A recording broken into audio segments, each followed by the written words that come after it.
बहुत से लोगों को ये लगता है कि लॉ या फिर लीगल राइट्स उन्हीं को पता होने चाहिए जो इस फील्ड से रिलेटेड हैं या इसमें काम करते हैं, लेकिन ये सही नहीं है। कुछ बेसिक लीगल राइट्स सबको पता होने चाहिए, बट अनफॉर्चुनेटली हम में से बहुत से लोग उनके बारे में नहीं जानते। बहुत ज़रूरी है कि हम उन राइट्स और लॉ को जानें और टाइम आने पर उनका यूज़ कैसे करना है हमें ये भी पता होना चाहिए।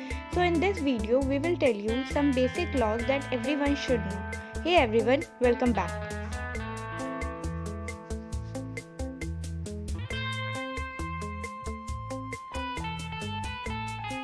Let's start. पहला है MRP law. Maximum retail price 2014 के अकॉर्डिंग कोई भी दुकानदार आपसे प्रिंटेड प्राइस से ज़्यादा चार्ज नहीं कर सकता।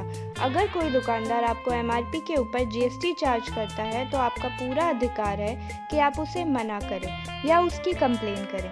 ऐसा इसलिए क्योंकि जो MRP होता है उसमें सभी तरह के टैक्स इंक्लूडेड होते हैं। इसके साथ ही ये लॉ कंज्यूमर को ये भी हक देता है कि वो दुकानदार के साथ डिस्काउंट के लिए बार्गेन कर सकते हैं। दूसरा है Delhi rent control act 1958 section 14। अगर आप दिल्ली में किसी किराए के मकान में रहते हैं तो आपका मकान मालिक बिना किसी नोटिस या वैलिड रीज़न दिए आपको मकान से नहीं निकाल सकता। अगर लैंडलॉर्ड के पास आपको निकालने का कोई वैलिड रीज़न है तब भी उसे controller for the recovery of the possession में एक एप्लीकेशन सबमिट करना पड़ता है, जिसके बाद ही वो ऐसा कर सकता है। तीसरा है right of private defence, self defence. Right to private defence IPC के सेक्शन 96 से सेक्शन 106 में डिस्कस्ड है। इसके अकॉर्डिंग अगर आप अपनी आत्मरक्षा के लिए कोई एक्शन लेते हैं तो वो एक्शन क्राइम नहीं है, बट ऑफ कोर्स इसकी कुछ बाउंड्रीज है। ये राइट आप सिर्फ और सिर्फ अपनी आत्मरक्षा के लिए ही यूज़ कर सकते हैं, किसी से बदला लेने की भावना से नहीं। और आप उतना ही फोर्स यूज़ कर सकते हैं जितना कि रीज़नेबल है और जिससे कि आपकी अपनी जान बचा सके।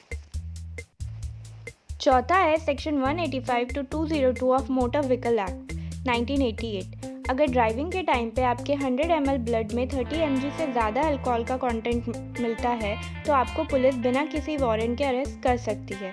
इसमें आपको 6 महीने तक की सज़ा हो सकती है।